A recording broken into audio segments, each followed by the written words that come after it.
भगवंताच्या नामाने चित्त निर्मळ होत असते आणि चित्त काय एकदा निर्मळ झालं, चित्त निर्मळ झाले की देव या उशीर लागत नाही. देव सहज यात पारंगत होत असते. पुढच्या देवाला जन्मण्यासाठी लक्षात घ्या, या पृथ्वीवर जेव्हा पाप झालं तेव्हा तेव्हा या पृथ्वीनं भगवंताकडे साकडं मांडलं, देवा या पृथ्वीवर अतिशय पाप माझा तुम्हाला जन्माला यायचं आहे. भगवंतानी ठरवलं, ठीक आहे मी जन्माला येऊ. तुम्ही सर्वांनी कथा ऐकली, आत्याविषयी फार वेळ 10-15 मिनिट आपला 20 मिनिटं दादा बोलले. पण भगवंत जन्माला येण्यासाठी सर्वांना सांगितलं मी गोकुळाने जन्माला येणार आहो. ते थोडी गोकुळामध्ये अवतीर्ण आदेश झाले आणि ठीक श्रावण महिना अष्टमी तिथी रोहिणी नक्षत्र रात्री देव जन्माला आले. बोला गोपाळ आल्याबरोबर 8 वर्षाची प्रतिमा होती. त्या प्रतिमेला वसुदेव डोक्यावर उचललं आणि घेऊन जात. सर्व बंधनं तुटले, सगळ्या तुटल्या, दारपार मोहित झाले. यमुनेमध्ये गेले की असताना त्या यमुनेमध्ये आचार पाणी वाहू लागलं. एक पाय टाकला, गुडघ्याच्या कमराला छाताला छाताचं दाढीपर्यंत पाणी आलं आणि आपल्या वल्लाच्या मुखात पाणी जाते तेव्हा त्या भगवंतांनी आपला अंगुष्ठ टाकाला पाण्याला पुरं चालला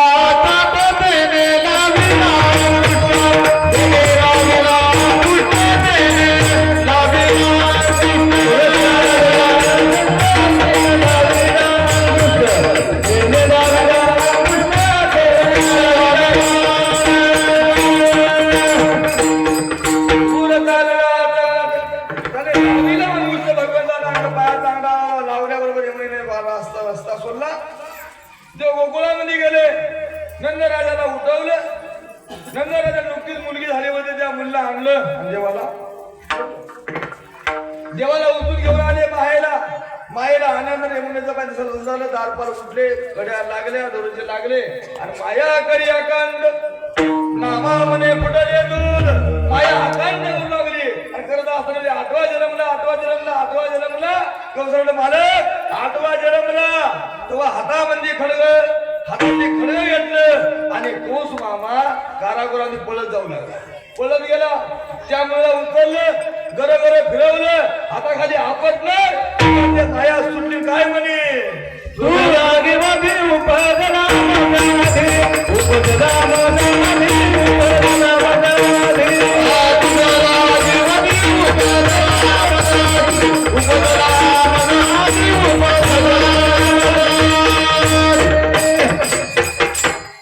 साहेब तुम्ही आम्ही फार मोठ्या पुण्याला उठत जाऊ ते येत जाते.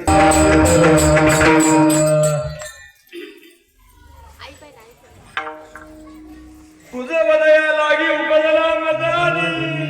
अरे काय बाईला मारतो, तुला मारणारा जन्माला आला मग पोट अभंगाचं पहिलं चरण गोपुरी जन्मला.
आता कित्येक दिवस झाले नंदराजाला संतती नव्हती.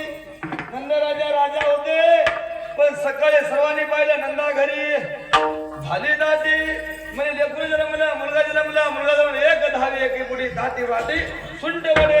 सर्व लोक बोलू लागले. नंदाच्या घरी सर्व लोक जमले, सर्व लोकांना आनंद झाला.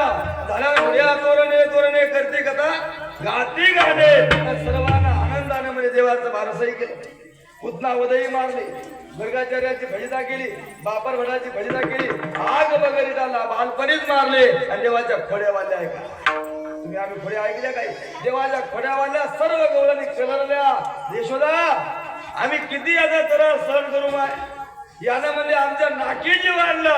तेव्हा यशोदा आहे म्हणजे बाई हो, माझा नंदराजा 5 वर्षाचा काय करते, तुम्ही याचा भवरा लपवता, चंदू लपवता, याच्यावर आळ घेतला, त्याला अजिबात कळत नाही. बाळ सगुण गुणाचे, बाळ सगुण गुणाचे, बाळ सगुण गुणाचे, बाळ सगुण गुणाचे, बाळ सगुण